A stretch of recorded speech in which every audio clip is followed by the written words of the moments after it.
A matchless adventure among the world's tallest dunes.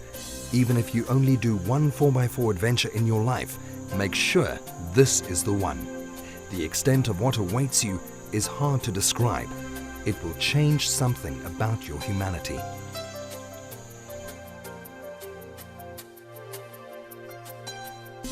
It has been dubbed the living desert, the cool desert, and the sheltering desert.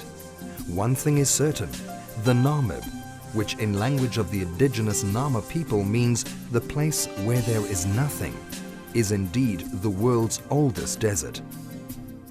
Estimated to be around 80 million years old, it also contains the very highest sand dunes of any desert on Earth. This is without a doubt one of the planet's ultimate adventure destinations. It is the place for those of us seeking not only the adrenaline-inducing thrills of dune driving, but also a magical escape from the humdrum of city life. In the Namib, there is quiet in the real sense of the word. There is a vastness difficult for city dwellers to imagine, an endless horizon that stretches out for miles. Here one experiences the incredible privilege of communing with a natural ecosystem that is still unspoilt and largely free of a human imprint.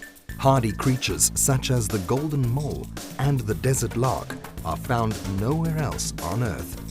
They and other creatures have adapted to survive in this harsh desert environment. The Namib Desert teems with life. You just need to know where to look for it. Despite what the Nama people may have originally thought when they named it, the desert is of course far from empty.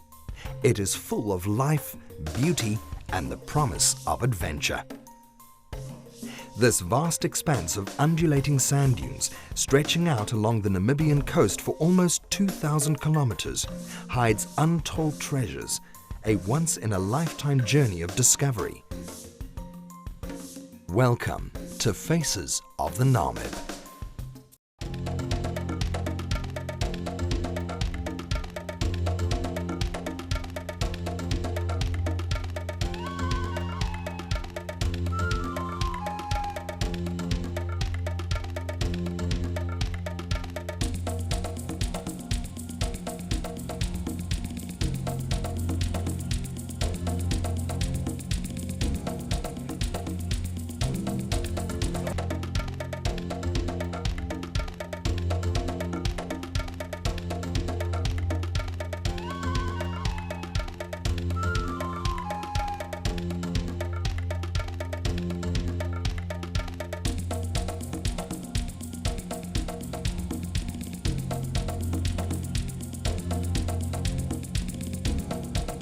Our adventure starts in the little Namibian outpost of Solitaire. Here we gather to meet our fellow travelers and guides and to purchase last-minute supplies before traversing the Namib from east to west over the course of the next 5 days. Whether it's extra fuel you are buying to fill up jerry cans or packets of biltong and bottles of drinking water, this is officially your last chance to stock up on essentials. It is also where you need to make sure that your off-road vehicle is 100% ready and able to tackle those famous dunes. Where we are heading, there are of course no garages, grocery stores or restaurants. You will travel an approximate distance of 550 kilometers before encountering civilization again, so it's best to follow the Scout's motto and be prepared.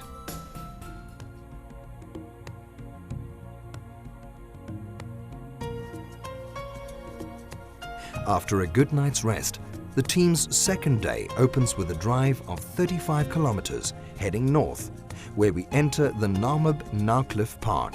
Welcome to the Namib. You are now in restricted territory. Only concession holders and you, their guests, may pass this way. You are one of an elite few who will have the privilege of venturing through the deep Namib. It is at this point of no return, where tires are deflated in preparation for the sandy terrain which lies ahead, and where each vehicle is fitted with a shortwave radio to ensure communication between drivers at all times. Once the team leader has explained procedures to the group, it's time to depart as we follow the old ox wagon route of the first German settlers into the desert and towards the coast. You are now in the area known as the pre-Namib. You may be surprised to find it fairly lush when summer rains transform the landscape into a Monet-like watercolor of pale yellows, pinks, oranges, and greens. But no matter what time of year you visit, the landscape offers a feast for the eyes. So whatever you do, don't leave that camera at home. Welcome to Big Sky Country, a world of swishing savanna grasses, mysterious fairy circles, and spreading phantom trees. As you make your way into the interior, you may pass troops of boisterous gemsbok, prancing springbuck, prim zebras, or even the occasional desert ostrich. And then it's time for Dune driving nursery school to commence. A small taste of what lies ahead as the team negotiates its way through our first dunes. Here we are at last among those famed deep orange sand mountains. Take the time to familiarize yourself with dune driving techniques, and when in doubt, consult one of your guides. After all, they're here to help. The most basic rules of dune driving are easy to remember. Having deflated your tires to at least 1 bar, keep a good following distance between vehicles. Keep well in the tracks of drivers who have preceded you. Select gears which provide momentum and speed. Expect a slip face on the other side of that dune. Don't take unnecessary risks. And most important of all, have fun. If you've built up an appetite from gripping that steering wheel too tightly, our team of well-trained guides prepare delicious meals for you. One thing is for sure, no one leaves the faces of the Namib Desert Tour feeling hungry. On the contrary, in the desert, we feast like kings and queens. Crack open an ice-cold tin of Coke, sit back in an easy chair, and relax for an hour or two. You will have earned it.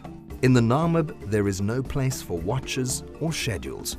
Here we go by the saying, Europe may have the clocks, but Africa has the time. You might as well surrender to it. Late afternoon of our first day, we come upon the Kuseb River Canyon with its breathtaking views. Water is not something you associate with a desert, but with the rains, this river canyon floods, bringing much-needed sustenance to the acacia, tamarisk, and false ebony trees lining the Kuseb River banks. Anyone who imagined there's no life in a desert has surely not experienced the faces of the Namib tour. As you marvel at the canyon's stark depths, take a minute to ponder the fate of the 2 German geologists, Henno Martin and Hermann Korn, who, upon the outbreak of the First World War, fled here to escape internment in a prison camp. They survived here in the canyon for more than 2.5 years and wrote a book about their adventures. Below you is one of the Topenaar community's desert settlements, and they are the only people allowed to reside here. The Topenaars, led by Captain or Kaptein Koiki, are a proud and hardy people who have inhabited the Namib for centuries, farming with a few goats and sheep and harvesting the unusual Nara melon, which is endemic to the desert. One of the most famous of Namib plant species is the southernmost example of the weird and wonderful Welwitschia mirabilis, with its 2 strange strap-shaped leaves. The Kuseb River only floods once every few years, and when it does, no crossing is possible. But if you do happen to find the river in flood, the adventurous souls in the party may choose to cool off in the rushing waters before setting up camp beneath the glorious desert stars. On day 3, school is out, and we prepare to enter the sea of sand beyond Namib, leaving the mountains behind and heading west towards Conception Bay. The deep russet-toned dunes have faded into a paler orange with a smattering of golden yellow grassy outcrops. We arrive at the stark Sandip River Valley, once a fertile basin and now a vast, pale, Mars-like crater of strange river pebbles before we head into those massive dune straits. Here we find immobile dune formations, petrified millions of years ago. Now it's time to head into the dunes. Some of these sand mountains can rise to a magnificent height of over 300 meters. Put your driving skills to the test and enjoy the ride. There's no need to let names like Long Drop, Slingshot, or Land Rover's Graveyard deter you. Listen to your guide's instructions and you'll be fine. As you descend the giant dune, you might be unnerved by an uncanny growl reminiscent of a lion's roar as millions of quartz particles are rubbed together. There is always someone to give a helping hand should you get stuck. Tomorrow you will have to wear the bright orange t-shirt that loudly and proudly proclaims your errors of judgment to the world. But don't worry, there's always another driver at hand to relieve you of it. At nightfall, once camp is set up, relax and unwind as you share jokes with family, new friends and old, around a roaring campfire beneath the most beautiful canopy of stars. If you're feeling up to it, a short hike to the top of a dune provides an exquisite panorama of a seemingly endless sea of sand. The desert is a place for both camaraderie and quiet contemplation, a place for laughter and a place for wonder, a place for watching your children dune board, or for studying tiny insects and animals that have adapted to this harsh but glorious world. It is a place for both relaxing and for gasping for breath as you descend a 100-meter dune slip face. The secret of the Namib is to surrender to its rhythms. Don't be impatient. Take it slow. Study those tiny beetles, lizards, and scorpions, and enjoy the incredible peace and freedom as you drink in magnificent panoramas. On day 4, we gradually make our way into the area between Conception and Niob Bays. Here lie the mining settlements of Holsatia, Charlottenfelder and Grillenberger, which were established at the beginning of the 20th century during the Namibian diamond rush. With no engine-driven form of transport available to those with mining concessions, avaricious prospectors were forced to eke out an existence. Eventually, the onset of the World Wars and finally the lack of diamonds in the area drove men away. Today, these towns are home only to ghosts and memories. They are an eerie reminder of a bygone age, but also a photographer's paradise. As you wander among the rusty A-frame shacks, some long buried under the desert sands, you can almost imagine the struggles of those hardy and desperate diamond hunters. The dilapidated wreck of the once great Edward Boleyn, a 2,000-ton passenger and cargo vessel which ran aground at Conception Bay one foggy night en route from Swakopmund to Cape Town. For 100 years, this once great ship has lain in the desert, a melancholy testimony to human folly and the power of nature. As you reach the coast, you are rewarded with the smell of that salty sea air as we begin to follow the beach. Seals frolicking in the waves, flocks of marine birds foraging for morsels along the shoreline, elements of life in a beautiful, harsh world. The Atlantic's waves break beside us as we drive towards Sandwich Harbour, passing a few more shipwrecks before heading back into the desert for a last night beneath those glorious desert stars. On our final day, we make our way back to the coast, where we come to the Langerwand, one of the few places on Earth where giant dunes merge with the sea. And if the tide is low enough, you might be able to pass by. After the Langewand, it's back inland as we circumnavigate the salt pan extensions of Sandwich Harbour. Though we are near to the end of our journey, there is still time for a few dune driving thrills. Welcome to The Roller Coaster, a series of massive roaring slip faces and fantastic panoramic views of the ocean. We head out of the Narcliffe Park towards Walvis Bay and the end of our adventure.